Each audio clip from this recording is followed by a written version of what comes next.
Meil on teadussaade ja täna räägime täiesti sellisest omalaadsest teadusvaldkonna sporditeadustest. Spordiga seoses nagu ei mõtleme tavaliselt, et tegemist on teadustega. Mis on sporditeadused?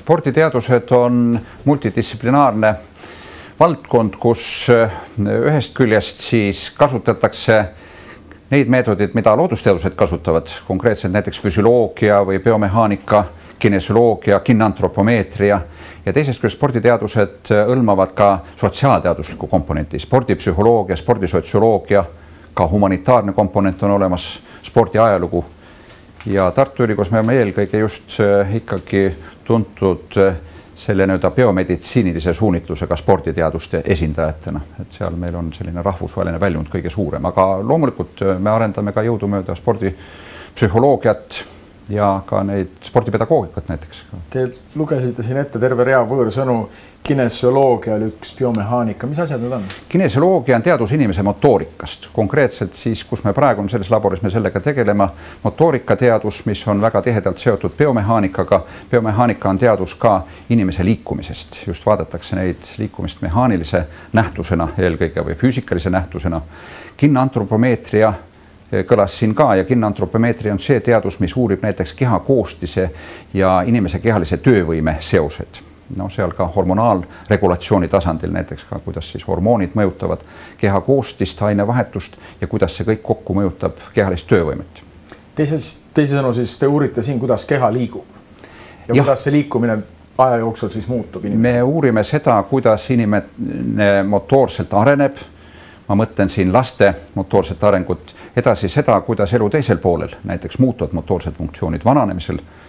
Ka selliseid uuringuid me teeme ja kindlasti ka seoses spordiga, kuidas erinev treening siis muudab inimese motoorset võimekust. Ja te uurite konkreetselt siin, selle poolest olete eriti tuntud lihaste omadusi. Mida te täpselt siis lihastest teada tahate saada? Me uurime siin lihase kontraktiivseid omadusi. Lihase üks põhiline spetsiifiline omadus on kontraktiivsus, kokkutõmbevõime erutuse mõjul. Ja me oleme uurinud seda siis kasutades erinevaid meetodid, elektrostimulatsiooni, elektromüograafiat, see on siis lihaste biovoolude registreerimine ja elektriimpulsiga siis lihaskontraktsiooni esile kutsumine ja vaatame siis selle mehaanist vastust ka dünamomeetriliselt lihasjõu genereerimise seisukohalt, kui kiiresti lihas kontraheerub, kui jõuliselt ja milline on ka tema siis lõõgastumise kiirus. Ja me oleme uurinud seda nii sportliku treeningu aspektist, eriti tähtis on jõu- ja kiirusjõu treeningu puhul versus vastupidavusttreening. Oleme uurinud siis laste motoorset arengut, vaadates, kuidas pre- ja postpuberteedi eas või enne siis murdeiga need omadused on poistel ja tütarlastel, kas on soolisi erinevusi ja mismoodi puberteet muudab neid ja kas on funktsioonid välja arenenud postpuberteedi eas või veidi hiljem.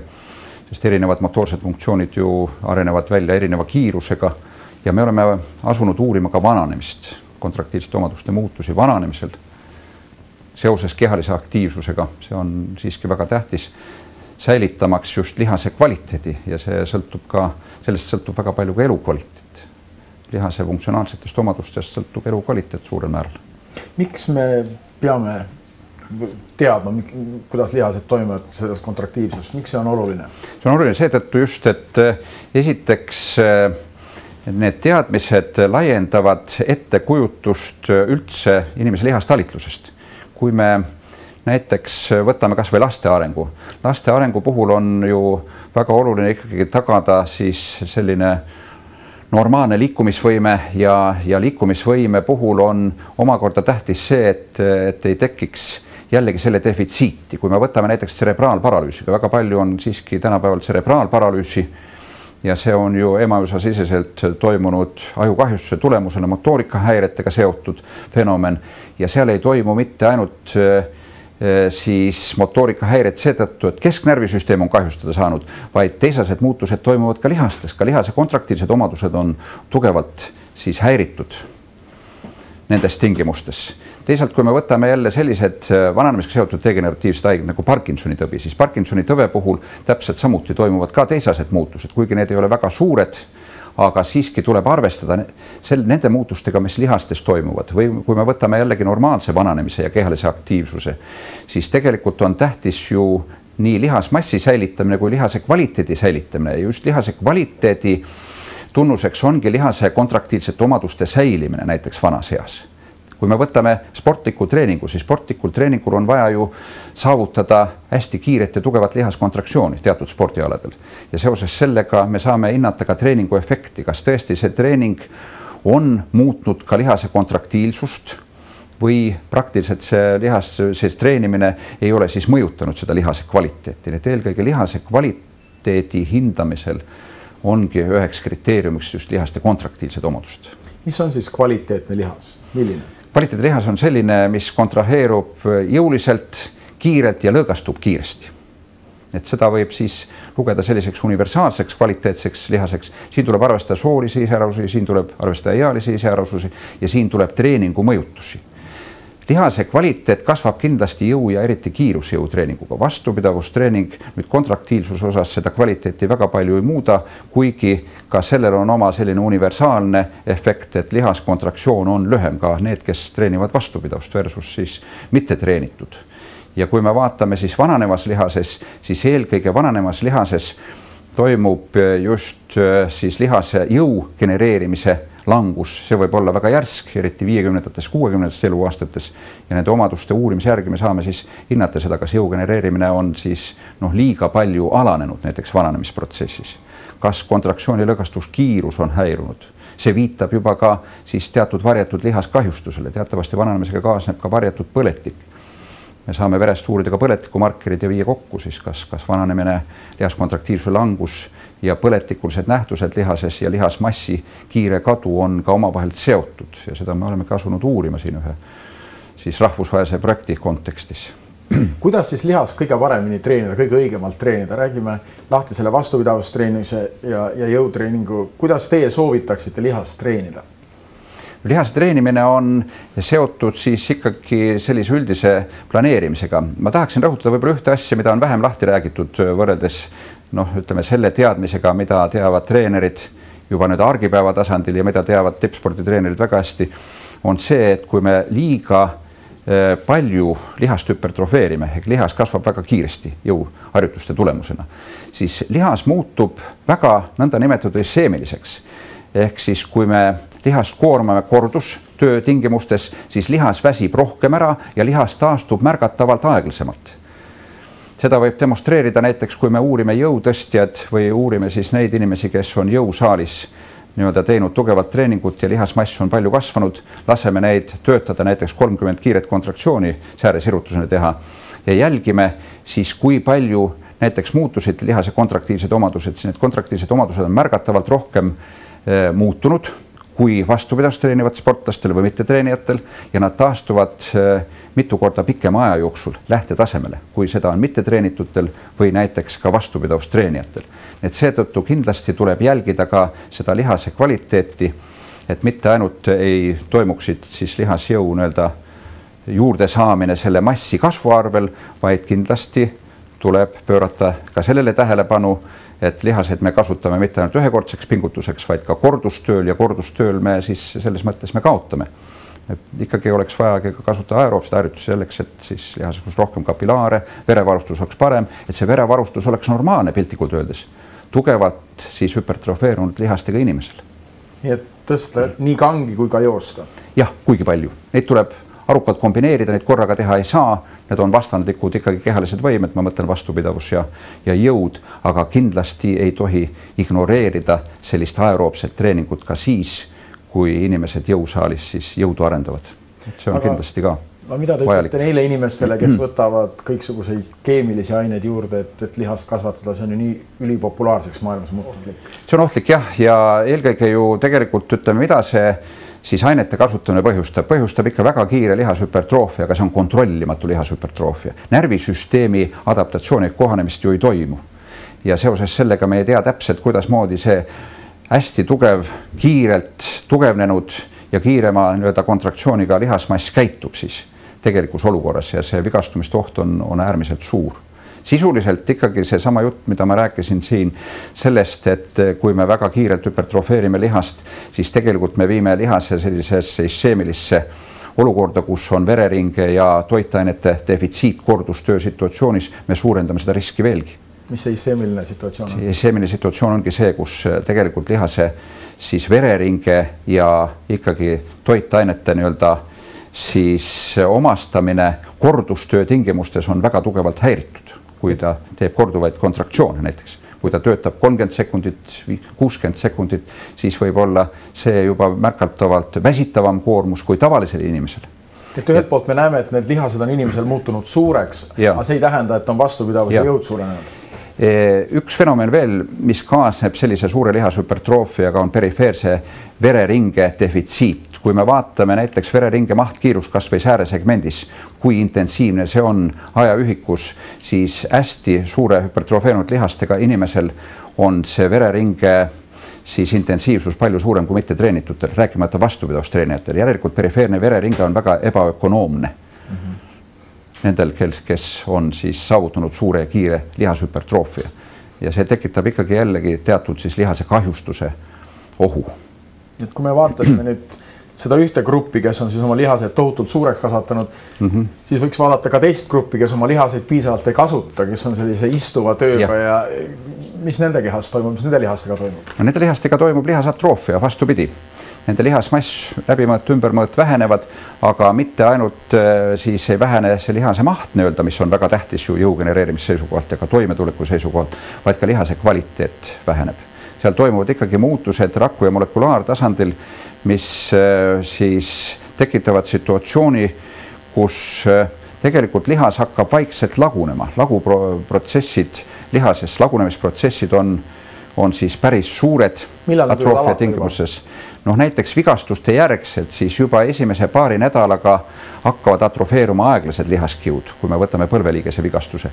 Ka noortel inimestel? Ka noortel inimestel, jah.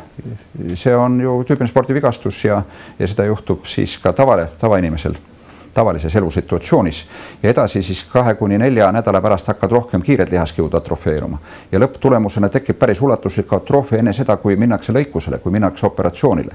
Ja see on väga halb. See lihasmassi kadu on väga raske ära kaduma rehabilitatsiooniprotsessis.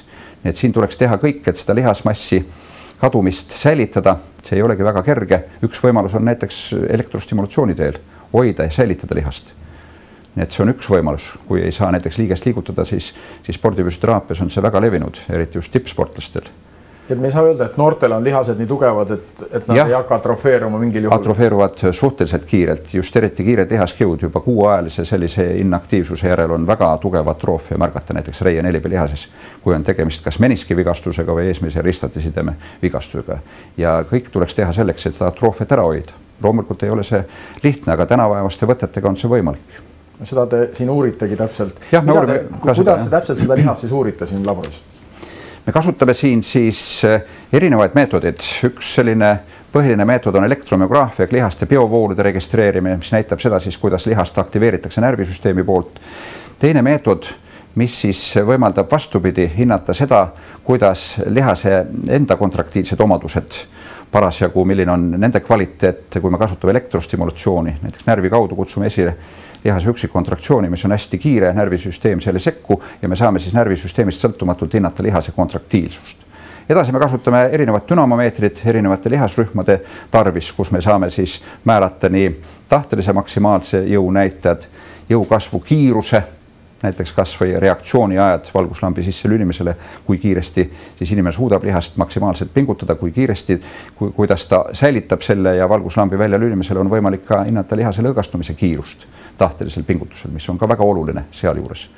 Edasi me saame uurida ka veel teiste meetoditega. Me saame näiteks lihastoonust uurida müotonomeetrilisel meetodis, mis näitab seda, milline on siis lihase jäikus, lihase toonus erinevatel lihasrühmadel, kuidas see muutub treeninguga, kuidas see muutub siis arengu käigus vananemisel ja kuidas see muutub siis, kui on tekkinud ulatuslikud atroofia. Ja samuti me uurime ka seda, kuidas taastusraviprotsessis siis lihasseisund taastub. Näiteks pärast meniskivigastusi, pärast eesmise ristatesideme vigastusi ja me oleme asunud uurima ka koostöös ortopeedia ja traumatoloogia spetsialistiga Tartu Ülikoolis seda, kuidas siis vanemaealistel põlveliigese osteotroosiga patsientile enne endoproteesimist ja kunstliigese paigaldamist on lihase seisund ja kuidas see siis taastub pärast seda 3 kuud, 6 kuud, 12 kuud hiljem. Nii et te saate lihast päris põhjalikult vaadelda igas etapis. Jah, me oleme siiski kombineerunud ka veel kallimate uurimismeetoditega, milleks on siis magnetresonantstomograafia meetod, mis võimaldab siis lihase massi määrata ja lihase ristlõike pindalat. Väga tähtis on tegelikult vaadata lihast ka organismi kontekstis, näiteks keha koostise aspektis. Kui palju on lihasmassi, kui palju on rasvamassi, milline on luumass. Ja ka võimalik on siis teksameetodil ka seda uurida ja nendes projektides, mis on rahastatud, me oleme jõudumööda seda ka teinud. Ma võtan siin just laste arengu seisukoht mõtlen ja ka näiteks vananemisuuringute puhul on see üpriski oluline. Milline on tegelikult keha koostis? See on võib-olla olulisem, kui me esialgu oskame arvata. Ja tervise kontrolli seisukohalt oleks kasulik, kui inimesed ikkagi oma keha koostist määraksid, eriti kesk- ja vanemas eas. See on võimalik väga hästi praegu Eestis. Mitmel pool, nii Tartus kui Tallinnas ja teistes keskustes on need seadmed olemas. Kuidas te seda siis muudate? Seda mõõdetakse, on olemas siis röntgenkiirgusele baseeruv aparaat ja see ei ole väga kallis, üks uuring, põhjalik uuring ei ole väga kallis, nii praktiliselt on võimalik siis seda teha ja selline talupoja mõistus ütleb, et hea keha koostis peaks olema tugevad lihased ja vähe rasva. Jah, see tõepoolest nii on. Ja eelkõige on see probleemi kesk- ja vanemas eas, kus tegelikult lihasmass asendub rasvamassiga. Kui me ütleme, et noortel on keskelt läbi, noortel täiskasvanutel 30% lihaseid, siis juba 75-aastasele pluss on ainult 15% keskelt läbi populatsioonis. Aga indiviiditi on see väga erinev. Ja see lihasmassi langus on see, mis praktiliselt tekitab ka lihasnõrkuse, aga mitte ainult. Kindlasti ka lihase kvaliteedi langus toimub seal. Ja meie olemegi keskendunud just nii selle lihase kvantiteedi kui ka siis kvaliteedi seoste uurimisele seoses näiteks vananemisega, aga ka laste arenguga seoses. Ka lastel tekivad juba ülekaalusprobleemid ja nii edasi. Nii et ka kehaline aktiivsus, keha koostis, lihasjõud ja lihase kvaliteet on ka seal probleemiks, et saavutada normaalne siis areng. Kas me saame seda keha koostise muutumist kuidagi aeglustada või kindlasti eluviis ja toitumine on need kaks aspekti. Hormonaalsed vihked me kesk- ja vanemas eas need ära hoida ei saa, aga me saame neid kontrollida, kui ulatuslikud need on ja kindlasti toitumisega ja kehalise aktiivsusega me saame seda lihas- ja rasvamassi reguleerida, eriti seda, et liiga palju rasva tuleb juurde ja kindlasti ka me saame ära hoida siis atrofeerumist harjutustega. Kui vaatame vanemaid inimesi, siis nad paljud ei ole ju paksud üldsegi, kuhu see rasv siis seal keha peal ladestub? Lihaskudede asemel. Jah, just nimelt praktiliselt ongi nii, et lihaskude asendub rasvakoega. Nagu ma siin mainisin juba, et noortel on see protsent kuskil 30%, keskelt läbi populatsioonis, aga juba 75-aastastel on see ainult 15%. Praktiliselt poole võrra tuleb rasva juurde ja poole võrra jääb lihased vähemaks. Teiste kudede muutused on suhteliselt marginaalsed, ma mõtlen luukude ja sidekude. Need muutuvad küll, pigem sidekoja tihedus ja luukoja tihedus muutub, mitte niivõrd nende siis mass või maht. Keha muutub pehmemaks. Jah, võib öelda, et keha muutub ka jäigemaks.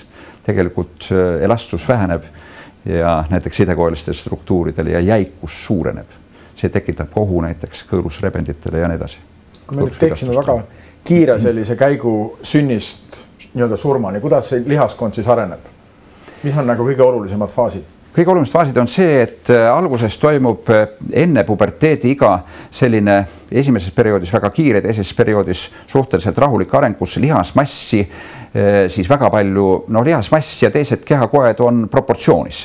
Et seal ei toimu lihashüpertroofiat ka treenimise puhul, kui me treenime 7 või 8 aastase lapsi, siis me ei saavuta seal erilist lihashüpertroofiat, kuigi me saavutame parema koordinatsiooni, lihasjõud areneb ja kindlasti on see kasulik, aga me ei saavuta suurt lihashüpertroofiat. Nüüd puberteedi perioodil väga palju tuleb lihasmassi juurde, nii poistel kui tüdrukutel. Poistel tuleb seda lihasmassi rohkem juurde ja postpuberteedis ehk siis 5-16 aastastel vastavalt tüdrukutel poistel on lihasmass enam-vähem juba ütleme 90% välja arenenud täiskasvunu tasemele ja tüdrukutel võib-olla isegi veelgi rohkem. Poistel tuleb seda lihasmassi veel juurde ka 20. eluaastate alguses ja siin me saame rääkida näiteks, kui me mõjutame lihaseid jõutreeninguga, siis tekib ulatuslik lihashüpertroofia alates postpuberteedist. Hüpertroofia siis lahti sõnetatud? Just nimelt hüpertroofia ehk siis lihasmassi suurenemine on siis võimalik Nii et teisisõnu puberteedi aeg on lihaste treenimisel erakordselt kriitiliselt tähtis. Lihaste võib-olla kiirusomaduste treenimisel ja postpuberteedi ajast alates saab ka lihasjõudu treenida. Ja kui me vaatame veel siis, kuidas lihas vastupidavust treenida saab, siis lihas vastupidavuse treenimine lükkub, ütleme, need põhimehhanismide väljaareng siis hilisemale 18–20 eluaastatesse. Ja seal ei saa me kindlasti kasutada selliseid harjutusi mitte täieliku taastumise tasandil, sest see on teatud määralise kohtlik nii myokardi kui lihasele. Et me ei tohi tekitada jällegi siis väga suurt hapniku ja toitainete defitsiiti treenimisel enne seda, kui need mehhanismid ei ole põhjalikult välja arenenud. Edasi lihasmassi ulatuslik siis langus hakkab toimuma 50–60 eluaastat. See toimub suhteliselt järsult, ka nendel, kes on jõudu treeninud, ikkagi langus on, aga kindlasti siis nad säilitavad jõu paremini. Seda langust ära hoida on suhteliselt raske, aga langust vähendada võib ikkagi treeninguga, hoides ennast vormis. Et kriitiline punkt on jälle 50–60 eluaastat lihasmassi languse osas ja ka lihasjõu languse osas, ehk siis sarkopeenia ehk lihasnõrkuse tekke seisukohalt. Siin looduse vastu ei saa? Siin looduse vastu ei saa, jah, hormonaalsed nihked toimivad ja kindlasti ka kehaline aktiivsus väheneb, sest teatud ikkagi elueas on see ka teatud määral paratamatu, aga sellega tuleb võidelda, et olla kehaliselt aktiivne ja säilitada lihasmassi ja ühtlasi ka elukvaliteeti on probleem siis. Aga kui me vaatame maailma elanikkonda, siis kõik märgid näitavad, et inimesed elavad kauem, inimeste eluiga on pikem. Kas inimeste keha on muutunud siis kuidagi paremaks või rohkem vastu? Seda on raske öelda. Tegelikult jah, eluiga pikeneb, aga elukvaliteedi probleemid on päris suured. Ja vaadates need populatsiooni uuringuid, siis ikkagi rasvumine, teist liiki diabeet, ehk siis mis on ka rasvumisega seotud otseselt, on suur üldine probleem. Ja seoses sellega siis on vaja just jälgidagi seda, et ei tekiks lihasnõrkus. Kui lihasnõrkus tekib, siis kindlasti saab abi. Ka näiteks hormonaalravi võib aidata. Hormonaalravi tulemusena ilma jõutreeninguta on saadud ka lihasmassi juurde lihasjõu juurde kasvu kuskil 20% 2 kuuga. Et see aitab ka leevendada, et kombineerides need erinevad võtted on võimalik siis ka ära hoida lihasnõrkust. Kui palju te ise oma lihaseid treenite?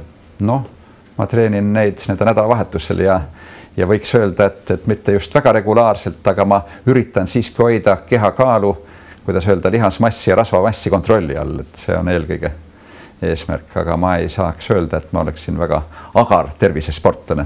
Nii et te teate, mis kehas toimub, aga ise ei kiirusta? Eks ma ikka kodus tuleb hoida ennast vormis nii võimlemise kui jõuharjutustega ja nii edasi, et ega päris seda vormi ei tohi unustada. Milline oleks see kuldreegel inimese jaoks, ütleme, kuskil seal elu keskel, kui palju ta peaks kehakultuurile tähelepanu pöörama? Et säilitada selline... Ma arvan kindlasti ikkagi 3-4 korda nädalas oleks optimaalne. Vähemasti tund aega treenida. Võib-olla ei ole isegi niivõrd tähtis see, milline on treening. On see treening siis jõutreening või on see treening aeroobse iseloomuga. Tähtis on see, et inimene liigub, et inimesel ei tekiks siis liigutuslikku defitsiiti, et ta ei hakkaks lähenema teatud elueas puude piirile.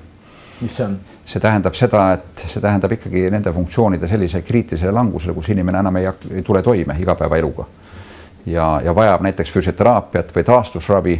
Nii et tähtis on just hoida oma funktsioonid sellisel kvaliteedi tasemel. Et üldises mõttes, nii et ikkagi selline üldine vormisolek, kas see toimub personaaltreeningu vormis, kas see toimub grupitreeningu vormis või siis individuaalselt, see ei olegi võib-olla niivõrd tähtis, aga kindlasti peaks kontrollima oma tervist, peaks kontrollima oma siis kehakoostist, oma sealjuures ka lihasjõudu, seda võimekust, anaeroobset võimekust. Ja see on ikkagi siis selle elukvaliteedi säilimise tagatis. Viimane küsimus siin. See riik, kus mina praegu olen Ameerika, see on rasvunud riik, inimeste kehad on muutunud juba atrofeerunuteks, lihasjõud on kadunud. Milline on teie arvates pilt praegu Eestis? Ma arvan, et Eestis on selline keskmine tase, kui me vaatame, et ei ole liiga palju rasvunuid, kuigi nüüd tendents selle poole on. Tendents on ka laste siis rasvumise poole, tendents on ka siis vanurite rasvumise poole. Võib-olla mõnevõrra siiski teadlikkus on kasvanud, kui me võrdleme Soomega, siis kindlasti inimese terviseriskide ja tervisekäitumise teadlikkus on madalam. Tervisesporti harrastatakse ikkagi vähem Eestis kui Soomes, aga ma vaatan siiski viimasel ajal on toimunud siin paranemistendents ja kindlasti need tervisespordiüritused, rahvaspordiüritused aitavad siin kaasa ja ka see tervisespordi propaganda, mis tehakse nii televisioonis kui ajalehte kaudu, mingisugust efekti siiski omab, ma kujutan ette. Ja ka jõudumööda oleme meiegi üritanud siin laboris nende inimestega, keda me siin siis uurime, teatud soovitusi anda nii palju, kui siis on see võimalik siin. Mille poolest teie labor rahvusvaheliselt silma paistab? Mis on teie suurim panus teadusesse? Võib öelda, et me oleme lihase kontraktist omaduste uurijatena uurinud eelkõige sellist fenomene kui aktiivsusjärgne potentseerumine. See tähendab seda, et kui me mõjutame lihast kas maksimaalse tahtelise pingega lühiajaliselt 5 sekundit või ka näiteks submaksimaalse elektrostimulatsiooniga, mis kutsub esile kontraktsiooni tugevuse 25%, siis tõuseb lihase kontraktiivsus. Lihase jõu genereerimisvõime, lihas kontraktsioon on kiirem ja lõõgastumine on kiirem. See on eelkõige just see niinimetatud kiirete lihaskiudude fenomen, kui inimesel on rohkem kiired lihaskiudusid või kiired lihaskiudusid on mõjutatud treeninguga, neid mõjutab kiirusjõu ja jõutreening, siis see fenomen on rohkem väljendunud. Selline kõrgenenud lihastöövõime kestab umbes 3–5 minutit ja me oleme uurinud ka seda, kui palju siis tegelikult näiteks kas või lihase reaalne töövõime kasvab ja me oleme saanud näiteks Leia 4B lihasel, et see töövõime kasvab seal 8–10%, tehes kiire sääresirutuse isogeneetilisel dünamomeetril. Siin samas, kus ma praegu istun sisuliselt. Ja teisalt me oleme ka näiteks siis kangi kiirel rinnalt surumisel saanud samasuguse efekti 6–7% annab see töövõimele juurde. Ja kui vaadata nüüd kas või neid artiklid, mis tulevad mulle retsenseerida eelkõige ajakirjast Muscle and Nerve, siis eelkõige seostatakse võib-olla siis seda panust selle lihase kontraktiilsete omaduste ja lihase aktiivsusjärgse potentseerumise fenomeni uurimisega, et kõige rohkem artikleid tuleb just selles valdkonnast retsenseerida. Milleks see teadmine oluline on? See teadmine on inimese seisukohalt. Jah, see teadmine on oluline just eelkõige seetõttu, et tegelikult lihases on varjatud reservid ja kasutades ära neid varjatud reserve on võimalik lihastöövõimet tõsta ja seda ka taastusravi seisukohalt. Nii et te olete neid varjatud reserve uurinud? Varjatud reserve me oleme uurinud lihases ja seda fenomeni, mis esineb ja kuidasmoodi seda reservi saab tõsta seda potentsiaali treeninguga ja kuidasmoodi see muutub siis ka näiteks ikkagi patoloogia korral, olgu siis neuroloogiliste kahjustuste korral või ka ortopeedia traumatoloogia siis patsientide, ortopeediliste traumatoloogiliste patsientide kontingendil me oleme näinud seda, et tegelikult see võime muutub ja siis taandareneb näiteks vigastuste tingimustes. Kus kohas need reservid siis on lihases? Need reservid on eelkõige ikkagi kontraktiilvalkudes. See fenomen on eelkõige ikkagi müosiini kergete ahelate fosforüülumise fenomen, mis on rohkem arenenud kiiretes lihaskiududes, mis on mõjutatav ikkagi lihase treeninguga. Mis need kiired lihaskiud on? Kiired ja aeglased lihaskiud on siis lihaskiutüübid. Ja need on erinevad lihaskiutüübid. Kiirete lihaskiudul on siis suur, tugev, kiire kontraktsioon, jõuline. Need lülitatakse siis talitusse lisaks aeglastel, kui on tegemist lihase maksimaalse pingutusega või maksimum lähedaste pingutustega. Aeglased lihaskiud on väiksema jõu genereerimispotentsiaaliga, nad on vastupidavamad ja neid lülitatakse töösse praktiliselt pidevalt. Igasugusel tegevusel, mis on siis kas nõrk, keskmine, ka tugev ja nad on siis kestvalt aktiivsed elutegevuse käigus ja ka spordis kehalistel pingutustel, aga just kiirete kiudude roll on siis suure jõu genereerimine siis, kui tekib vajadus selleks. Ja see potentseerumusfenomen on eelkõige just kiirete lihaskiudude fenomen. Ja lülitajaks selles keerulises mehhanismis meie keha on ikkagi närvisüsteemi, täpselt niimoodi. Aktiveeritakse nad suuruse printsiibi järgi, ehk siis väikestel pingutustel on aeglased, väikesed lihaskiud aktiivsed, edasi juba keskmistel pingutustel tuleb teatud hulk kiired lihaskiude sinna juurde, mis genereerivad suuremat jõudu ja kiiremini ja maksimaalsetel pingutustel siis kõik lihaskiutüübid on aktiivsed. Ja eelkõige just nende maksimaalsete pingutuste tingimustes avaldubki see lihase varjatud reserv ehk siis see jõu genereerimise võime potentseerumine. Me oleme seda fenomeni uurinud eelkõige. Kui hästi see teadus tunneb inimese lihaskude? Lihaskude tunneb suhteliselt kindlasti paremini kui näiteks aju. Ja lihaskude ju uuritakse raku- ja molekulaartasandil, koekultuuride tasandil. Lihasbiopsia proove on võimalik saata väga eesrindlikesse keskustes, kui toimub põhjalik analüüs, on võimalik siis kokku panna see aktiivsus, mida meie teeme siin lihase funktsionaalse uurimise tasandil organismi tingimustes, ka sellega, mis toimub rakku ja koe tasandil lihases, võttes siis nendel indiviididel, keda me siin uurime, lihasjõu, kiirusjõu ja kontraktsiooni omaduste seisukohalt, näiteks biopsia saates selle kas või Bologna ülikooli professor Franceschi laborisse, kus on võimalik siis täiesti raku molekulaartasandil uurida. See lihaskude on ju peamine kude, mis meil siin keha peal on. Jah, lihaskude on väga oluline kude, inimese liikumisfunktsiooniga seotud kude. Et liikumisaparaadis on ta ikkagi aktiivne kude. Ainus aktiivne kude, mis sisuliselt siis inimese liikuma paneb, on lihaskude. Ta regenereerub kiiresti, ta muutub kiiresti, aga ta on suhteliselt keerulise juhtimisega närvisüsteemi poolt. Et me ei saa öelda, et lihaste juhtimine oleks lihtne. Lihaste juhtimine on suhteliselt keeruline. Muutub elueaga, muutub patoloogia tingimustes ja see motoorika juhtimise komponent siis lihastalitluses on väga oluline komponent. Ja me ei saagi seda organismi tingimustes eristada siis lihaste enda näiteks kontraktiilsusest. Me peame käsitlema seda siis ühe tervikuna.